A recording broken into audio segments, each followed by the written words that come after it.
Welcome to the lecture on selections from the first essay of Friedrich Nietzsche's On the Genealogy of Morals. I'm Andrew Chapman, and in this lecture, we'll be looking at the concepts of moral freedom and moral authenticity in Nietzsche's writing, as well as noting that these concepts, according to Nietzsche, are necessary in order to even start doing ethical theorizing or acting ethically in the first place. I could have also called this lecture a prelude to ethics.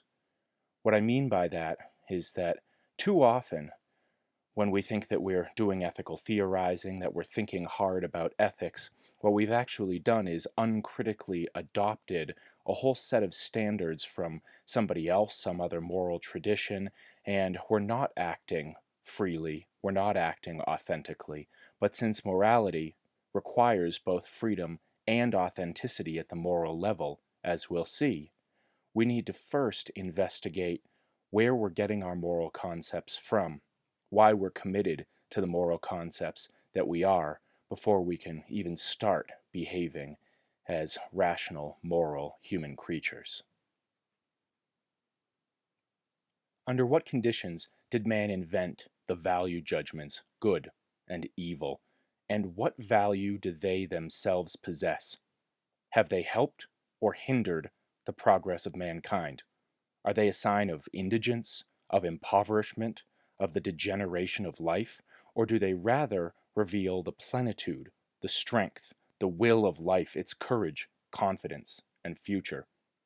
But whoever pauses here, whoever learns to ask questions here, will undergo the same experience as I, that of a huge new prospect opening up, a vertiginous possibility, as every kind of mistrust, suspicion, and fear leaps forward, and the belief in morality, all morality, falters. Finally, a new demand finds expression. Let us articulate this new demand. We stand in need of a critique of moral values. The value of these values itself should first of all be called into question. So says Nietzsche in the preface of the Genealogy of Morals. Notice how much is going on in this short quotation. Nietzsche is pointing not to morality itself, but to the value judgments that we employ when we're doing morality, when we're thinking morally, when we're calling other people's actions or our own by certain moral terms, and saying, these particular value judgments that we use, what is their value? In order to try to figure out what their value is, Nietzsche first has to start asking foundational questions about the concepts used in everyday morality. And whenever you start asking foundational questions about any traditional way of doing things, you have what might be akin to, or maybe a full-on crisis of faith. But, says Nietzsche, once you start to have this crisis of faith in morality, you can recognize that a new demand opens up. It's not a demand to give up morality. It's a demand instead to decide why we are using the moral terms and concepts, judging the way that we are morally, to see what value our moral judgments have. Friedrich Nietzsche was a German romantic, philosopher, cultural critic, musician, as well as many other things. He lived from 1844 to 1900. He was very sick for the last part of his life, both physically and mentally, unfortunately, but most of the things that he wrote were written during good and very productive periods of his life. And I have labeled him here, although this isn't a label that everyone would give him, a leader in the fight against nihilism. Sometimes Nietzsche is mischaracterized as a nihilist himself, but this couldn't be further from the truth. Nietzsche does investigate nihilism, probably more than anyone had investigated nihilism up to that point, but he doesn't rest with nihilism. The threat of nihilism is the initial call for him to do his philosophy. Since most of what students are familiar with Nietzsche is his philosophy and his cultural criticism, let's take just a moment here and listen to a short piece that Nietzsche composed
Isn't that beautiful?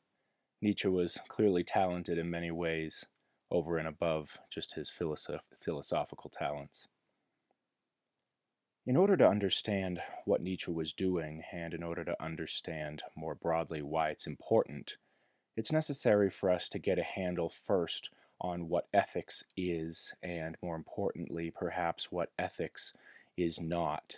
I think probably many of the misunderstandings that people have when they first encounter Nietzsche are based not so much on Nietzsche's own writing, but on bringing a set of incomplete or contradictory ideas about what ethics is to Nietzsche's writings. So, what is ethics? Ethics or morality, and here I'll use the two terms synonymously, is the study of the right and wrong, the good and the bad, the better and worse, the virtuous and the vicious, the fair and the unfair, the just and the unjust, from the perspective of the best overall reasons. Thus, evidence employed by ethicists comes in terms of reason and argumentation. So there's nothing all that strange about what ethicists do in terms of what every other sort of investigator does. The ethicist just investigates ethics, while other investigators investigate other sorts of things, but reason, argumentation, they're the stock and trade of the ethicist as well. Ethics is an investigative discipline, and it's concerned with what's true in its particular domain, that is, ethics. Now, just as, for example, biologists are concerned with determining what's true about particular cell functions, perhaps, ethicists are concerned with determining what's true about the right and the wrong, the good and the bad, the better and the worse, etc. And just as biologists aren't concerned with anyone's particular opinion concerning particular matters of cell function. Ethicists are not concerned with anyone's mere opinions about what's right and wrong, good and bad, better and worse. Ethicists are in the business of figuring out what the facts are, just as biologists are interested in figuring out what the facts are. Now, the sorts of investigators who are interested in figuring out what people believe, how people act, are generally classified as anthropologists. The anthropological discussions might bleed over into maybe sociology, history, or psychology, but they're squarely situated in anthropology. So to avoid a possible misunderstanding that many people have about what ethics is, we should compare ethics to anthropology. Now, people are unfortunately imprecise with their use of the terms or concepts of ethics or morality, and they sometimes conflate two separate concepts under the same term, ethical facts or truths about ethics or morality. Those are one thing, where mere beliefs about ethics are another thing. And if we're not careful and we just use the word ethics or morality, it might be the case that we're combining these two different concepts under the same term. Anthropologists study what people, societies, and cultures believe about the ethical facts. That's one of the many things anthropologists study. Notice, though, that they're concerned with what people think. Ethicists, on the other hand, don't care what people think about ethics. What they're concerned with is what the ethical facts already are. So remember our analogy to biology. Biologists don't care what somebody thinks about biology. What they care is about what the biological facts actually are.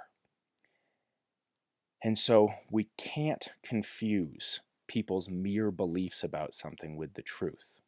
Oftentimes when people say that ethics changes from person to person or time period to time period, what they really mean is that ethical beliefs or practices change from person to person or time period to time period, which is certainly true. But that doesn't yet tell us anything about ethical facts, actual morality. We need to do some ethical investigation in order to come to conclusions about ethics. We can't just ask people. This distinction between ethical facts and ethical beliefs relies on an underlying distinction between normativity and descriptivity, which are central concepts to ethics and to philosophy more broadly. So let's look at that distinction, the distinction between the descriptive and the normative. Descriptivity and normativity are mutually exclusive properties possessed by declarative propositions. When I say that they're mutually exclusive, what I mean is that no declarative proposition has both. It's either descriptive or normative, not both. And a declarative proposition is a proposition that represents something as being the case, as being true. There are other sorts of propositions. Interrogative propositions, for example, present questions. Declarative ones, though, declare that something is the case. That's an easy way to remember it. Now on to this distinction between the descriptive and the normative. Descriptive propositions are those that express that the world is, was, or will be some certain way. And a descriptive proposition is true if and only if it accurately represents the world. If I say, for example, it snowed yesterday, if it did snow yesterday, that descriptive proposition is true. If it didn't snow yesterday, that descriptive proposition is false. But notice that whether the proposition's true or false, it's attempting to say something about the world. Normative propositions, on the other hand, are those that express that the world ought to be, ought to have been in the past, or ought to be in the future some particular way. And just as with descriptive propositions, they are true if they describe something true, a fact about reality, and they're false if they describe something that's not the case about reality. So, for example, if I say, we shouldn't cause unnecessary suffering to people, that's a claim about what should be the case, and that's true if it's a fact that we shouldn't cause unnecessary suffering. Now, if you're concerned with how we would determine that, how we could figure that out, we would have to look at reasons and argumentation. Don't mistake reasons and argumentation for someone's mere decree that something is a certain way. Sometimes people will say, well, who says that we shouldn't do that? Well, it doesn't matter who says it, in the same way as it doesn't matter who says that cells have particular features in biology. What matters is whether it's actually the case, and we need to go looking for evidence in order to figure it out. The descriptive normative distinction is also sometimes called the is-ought distinction in philosophy, and you can see why, because the descriptive tells you what is, or at least attempts to, and the normative tells you what ought to be, or at least attempts to. Now, ethics and morality, that's the domain of the normative. It's concerned with what ought to be the case, what oughtn't be the case. Anthropology, on the other hand, sociology, psychology, these are concerned with what is the case. And so if somebody describes to you some particular culture's moral beliefs, they're not doing ethics because they're not trafficking in normativity. They're doing maybe anthropology because they're trafficking in descriptivity, what is actually the case about someone's beliefs. Let's talk about what moral concepts are, since these are so important to Nietzsche and to ethics more broadly. Concepts are mental entities that are, in most cases, created by humans to facilitate thinking about and referring to particular entities. Sometimes people use the word concept imprecisely or sloppily, and they use it to mean something like an idea or a sentence. That's not what a concept is. Concepts are these constituents of thoughts that are created to allow reference or communication or thinking. When we've successfully done our jobs in creating moral concepts, propositions that employ those concepts at least have a chance of being true, but if and only if those propositions correctly describe moral reality. So we want to create concepts that pick out things that actually might be in the world, that might be true, so that we can use those concepts in forming propositions about the way things ought to be morally. When we haven't successfully done our jobs in creating moral concepts, propositions that employ those concepts have no chance of being true. So if you create a moral concept and you start employing it, but there's no possible thing that the concept could refer to, no possible thing that could fall under that concept, then you have no chance when you employ that concept of expressing a truth. And don't make the mistake of thinking that since concepts are created by humans, that morality itself is a human creation. Humans, for example, created the concept of a tree to, I imagine, refer to and think about trees, but trees themselves are not human creations. So again, the fact that we create these concepts to talk about morality is because we want to refer to reality, moral reality. When we create concepts, we don't thereby create the things that we're referring to. All right, let's look at Nietzsche's specific claims in the Genealogy and first look at his specific methodology. The methodology can sometimes look a little bit complicated, but when you understand it, all of a sudden you see, oh yes, it's very simple what he's doing here. First step, says Nietzsche, is to recognize that moral concepts are human inventions and that they're meant to serve human purposes. Again, don't confuse this with the claim that humans make up morality. Humans make up moral concepts and use those concepts as tools to talk about moral reality. After we've recognized that we're the ones that create moral concepts, we should determine the original purpose of currently existing moral concepts by giving a genealogy of those concepts. Most of us don't create all of the moral concepts that we use from scratch. We get handed moral concepts from the traditions, from our moral teachers, from books that we've read.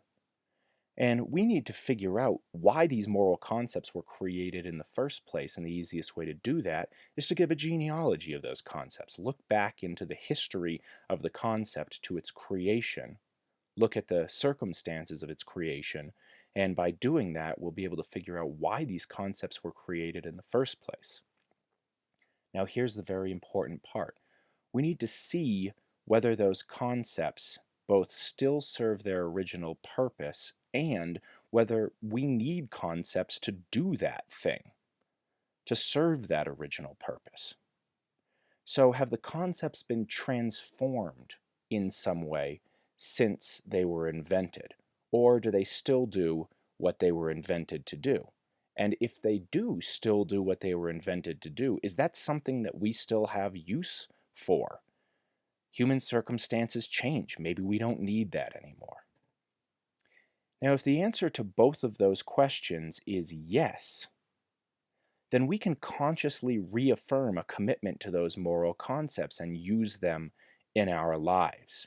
If the concepts still have the purpose they were invented to serve, to fulfill, and we still need something to do that, to fulfill that purpose, then we can say, all right, great, let's continue to use these concepts, and we can consciously reaffirm our commitment to them. However, if the answer to either of those questions is no, if either the concepts stopped doing what they were originally intended to do and have become mixed up in something else, or if they're still doing what they were intended to do, but we don't need something to do that anymore, then we should consciously reject those old moral concepts and create new ones that serve our actual moral purposes. And it's going to be a very good idea if we need to create our own moral concepts, not to use the same words to refer to different new moral concepts as we use to refer to old moral concepts. This just creates confusion and is, in fact, Nietzsche would think, one of the things that's led us to unconsciously, uncritically adopting the moral concepts that we have adopted today. Confusion about language and where concepts come from. Why does Nietzsche care about any of this at all? Why is this the project that he's engaged in? Well, Nietzsche is terribly afraid of the creeping threat of nihilism. He thinks that it would be just awful, horrible, terrible, that it would strike at the very foundation of our being if nihilism were true. And so he wants to recognize the threat of nihilism. The first step here is looking at all the different ways that nihilism might attack us, and then use that knowledge that he has from looking at the threat of nihilism to propose solutions out of nihilism. Moral nihilism is the position that there is no moral truth, that there are no such things as right and wrong, good and bad, better and worse, virtuous, vicious, fair, unfair, just and unjust. Now, that's not just to say that everything is permitted, because permission itself is a moral concept. And so if moral nihilism is true, then that's to say that all moral concepts and claims are misguided. We shouldn't be employing moral concepts or using morality at all. Nietzsche is very worried about one particular source of nihilism, and this is the externalization of the source of value. If we externalize what's ultimately good, right, just, fair, etc., That is, if we put it outside of ourselves and of our lived lives, then what we're ultimately doing is saying that we ourselves, our lives, have no moral worth, that we are valueless, that we're nothing. And that's the same thing as affirming nihilism. Even if you say, oh, no, no, somewhere out there, but not part of my life, is meaning, value, well, then all you're doing is turning your back on the possibility of meaning, value, right, wrong, good, bad in your own life. And Nietzsche thinks that one of the paradigm expressions of this sort of externalization is a number of popular religious traditions, including but not limited to Judaism and Christianity, and the metaphysical circumstances that these religions adopt are the problem that gives rise to this externalization. These religious traditions claim that humans are, in effect, worthless. And then the religious traditions, after they claim that we're worthless, go on to deride human beings for being so worthless. And that's ironic, especially given that it's usually these religious and metaphysical traditions that are going to claim, by misunderstanding the nature of morality itself, that these traditions, are the only way out of nihilism. No doubt you've heard some contemporary adherents of particular religions or metaphysical systems say, well, the way that we define morality is that you're awful, that the only chance you have for a good life is by trying to hitch your wagon to something that's necessarily outside of you, and then to claim that since this is true, your whole life is terrible. Well, that is a game that we don't need to play, says Nietzsche. You don't need to buy into a story that makes morality and meaning impossible. Instead, you could reject nihilism and try to find some way that morality, meaning, purposefulness, ultimate goodness are within your reach in your own life. The central claims that Nietzsche makes about why we can't externalize value, why we need to recognize that value is the sort of thing that we are intimately related to, rely on the concepts of moral freedom and moral authenticity. Now, I'm adding the term authenticity in here, even though it wasn't one of Nietzsche's terms, but a whole tradition known as existentialism that Nietzsche was the unintentional founder of uses this term authenticity as its supreme good. And you can see in Nietzsche's writings the proto-forms, the original forms of a claim that authenticity is good, and it's what we should be aiming at. Morality, as you no doubt know, is a deeply personal, deeply meaningful human endeavor. It's not just some set of instructions. It's way more than that.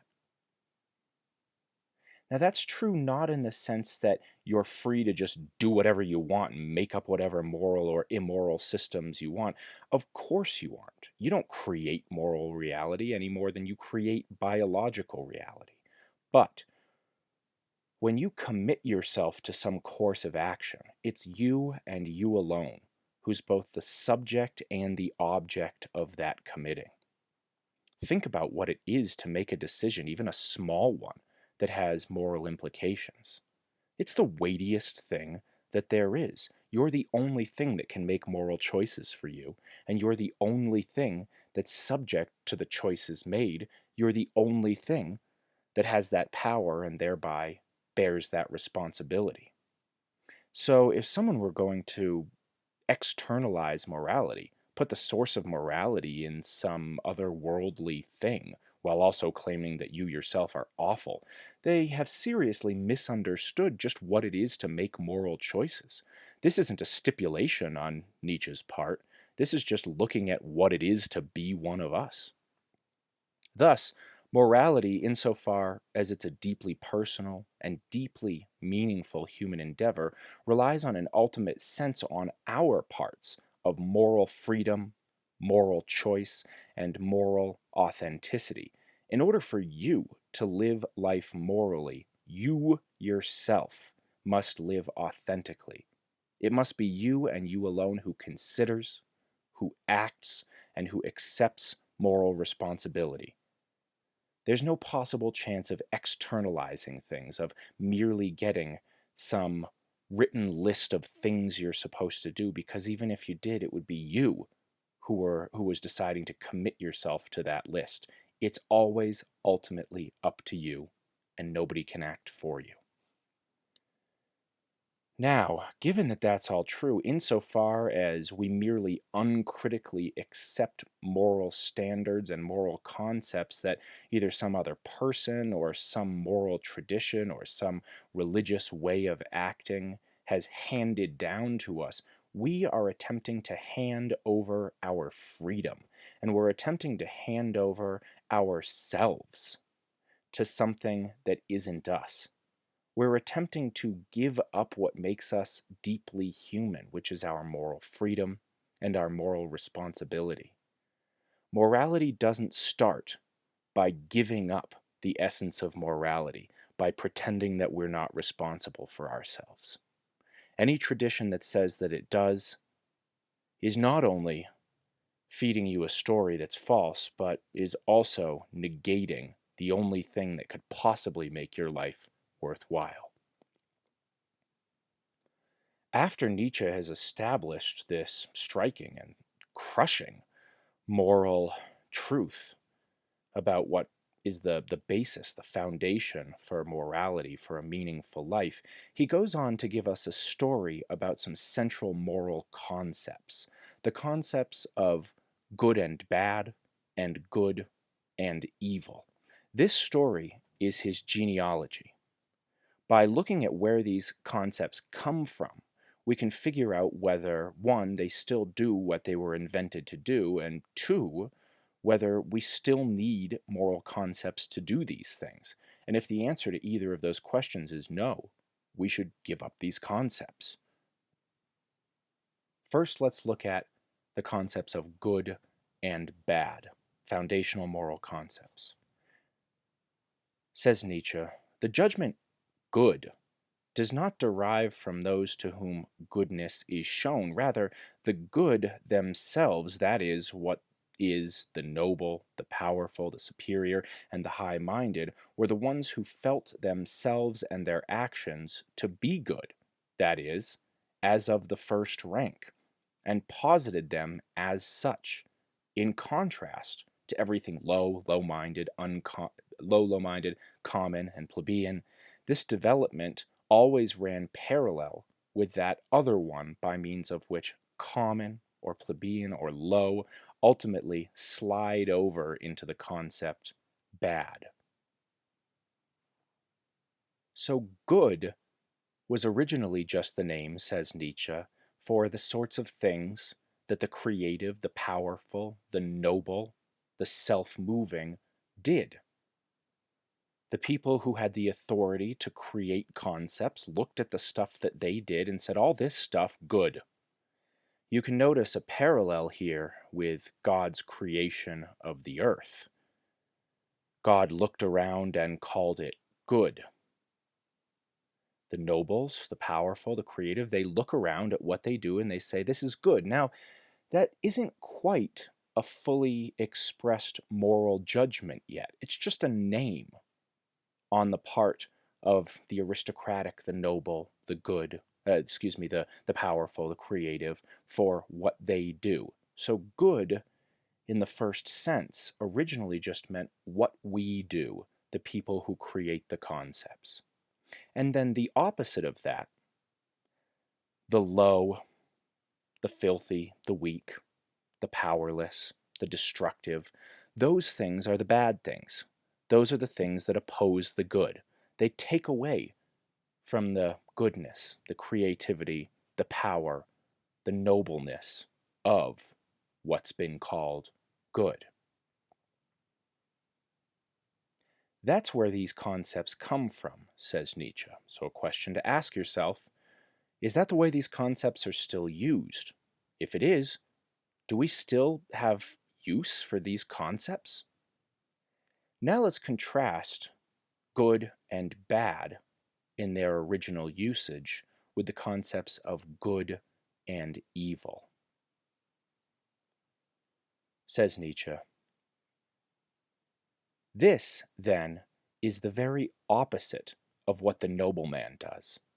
For the latter conceives the fundamental concept good spontaneously and in advance, that is, from his own point of view, and only then does he proceed to create for himself an idea of the bad. This bad of noble origin and that evil which issues from the cauldron of insatiable hatred, the former being a retrospective creation and an incidental, a complementary color, while the latter is the original, the beginning, the real deed in the conception of a slave morality. What a difference there is between these two words, bad and evil, in spite of the fact that they both appear to stand in opposition to one and the same concept of good. But it is not the same concept of good which is involved in each case. The question which should be asked is rather, who is actually evil according to the morality of ressentiment? In all strictness, the answer is none other than the good man of the other morality, none other than the noble, powerful, dominating man, but only once he has been given a new color, interpretation, and aspect by the poisonous eye of ressentiment. So there are two separate moralities working here, says Nietzsche. There's the one that was created sort of incidentally, off the cuff, just as a way of creating words by the noble, the powerful, those that create. And the second morality is one that's created in terms of and because of an extreme hatred of the first morality and the noble, the powerful. This is created by those that have been called low. So one is a morality that is mostly descriptive. The other created out of hatred, severe and terrible resentment, anger, envy, jealousy by those that have been called low. So we can recreate this dialectic of value creation that has gone on here, and I'm using this word dialectic self-consciously. Nietzsche, whether he was willing to own up to it or not, was very affected by and influenced by the dialectical tradition that was most prominent in Hegel. The dialectical tradition saw that history was very important to the concepts that were created by that history, and that only by looking back at the step-by-step progression could we understand the meaning and contents of concepts, and even further could we understand what was going on in our own time. The first step here, says Nietzsche, is that the noble, powerful, creative look at what they do and they call it good. It's just a name they give it. And then the noble, the powerful, the creative look at what is opposite of what they do, the sorts of things that want to tear down what they do, that want to rot it from the inside, and they call it bad. So we've got these two different concepts, good, bad. Good comes first, bad comes second. Bad is identified, is defined in terms of good. But some of the things that have been called bad are people. Not all of the things, but some of the things are people. These are people who are low, weak, and destructive. They start to envy and hate the noble, the powerful, the creative. And so they invent their own term for the noble, the powerful, and the creative, evil. So evil is, in the mouths of the low, weak, destructive, the same thing that good is in the mouths of the powerful, creative, and noble. But evil isn't a term that's just used to describe. It's a term that comes along with a hatred, a resentment.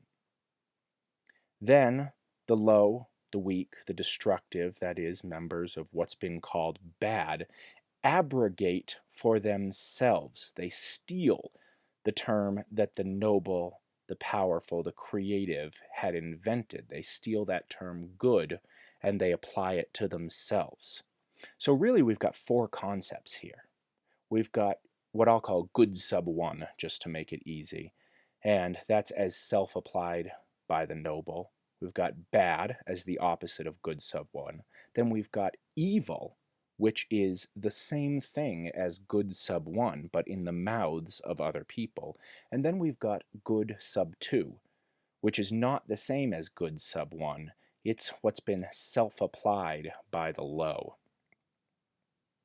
So good sub 1 and good sub 2 can't mean the same thing, since good sub 1 means noble, powerful, and creative, and good sub 2 is this parasitic concept that means low and weak and destructive, but it's been stolen by the low and weak and destructive because of its powerful connotations. So this second morality is a merely reactive morality. Now we have a choice to make, says Nietzsche. Are we going to adopt these moral systems, or are we going to reject them consciously? Now, whatever choice we make, whichever option we go with, we need to make sure that we're not doing it unconsciously, adopting these terms, good and bad, good and evil, just because somebody's told us their words. We need to see whether we're still using the term evil to mean the thing that goes against the powerful. Or excuse me, the thing that is powerful, that goes against the weak. Nietzsche's real exhortation to us is for us to go our own way. A famous misunderstanding of Nietzsche's philosophy is that he's offering moral advice or issuing to us moral demands. And that misunderstanding has afflicted thinkers as diverse as the Nazis and brooding high school students. The Nazis very seriously misunderstood what Nietzsche was saying and thought that he was telling them to crush the weak. Now, that misunderstanding was facilitated by Nietzsche's sister, whose husband was a card-carrying member of the party. Nietzsche is not telling anybody to go crush the weak. He's saying this is where these terms came from. Do you want to use them or not?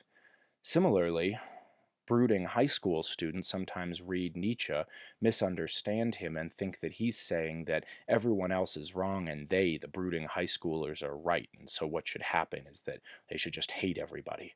Well, that's not what's gone on here at all. Nietzsche's saying you need to have the courage to take responsibility for yourself and to create moral concepts that match up to what you think is best, and you need to come to what you think is best by reasoning, argumentation.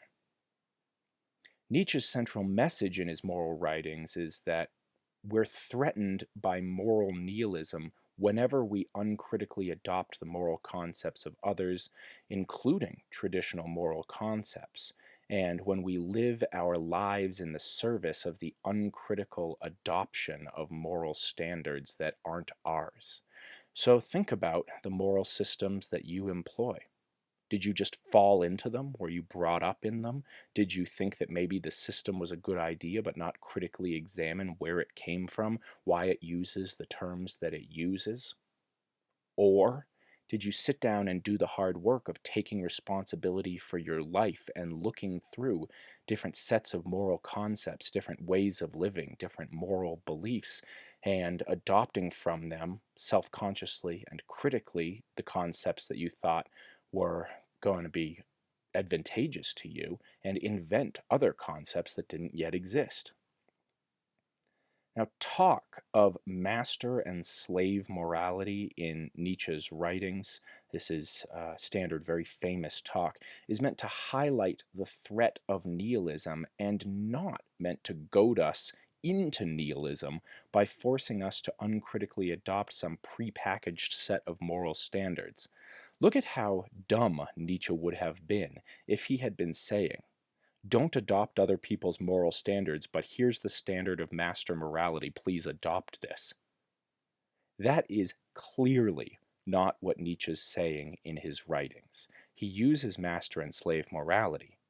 in his books, for example, Beyond Good and Evil and on the Genealogy of Morals, to show you moral systems that exist and to show you the sorts of concepts that arise out of them, not to give you advice about what to do. His only advice here is to go your own way.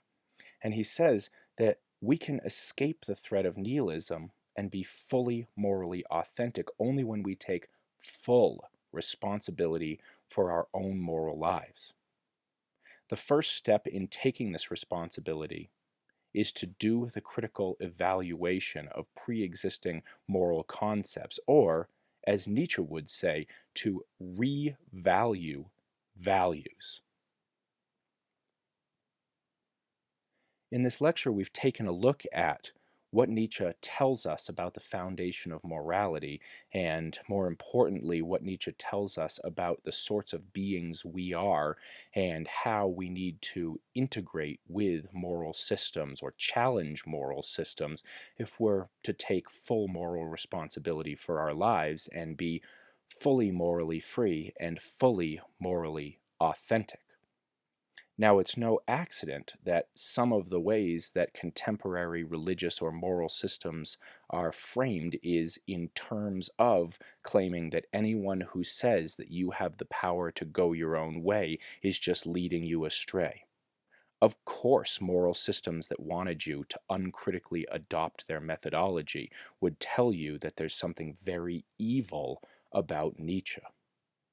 But all Nietzsche is saying here is that you are wonderful and have the possibility of being even more wonderful when you look at the sort of thing that you are and take full responsibility for yourself. That doesn't mean that you can't talk to others, that you can't evaluate moral evidence with others, that moral or religious traditions are mistaken, wrong, that they're bad.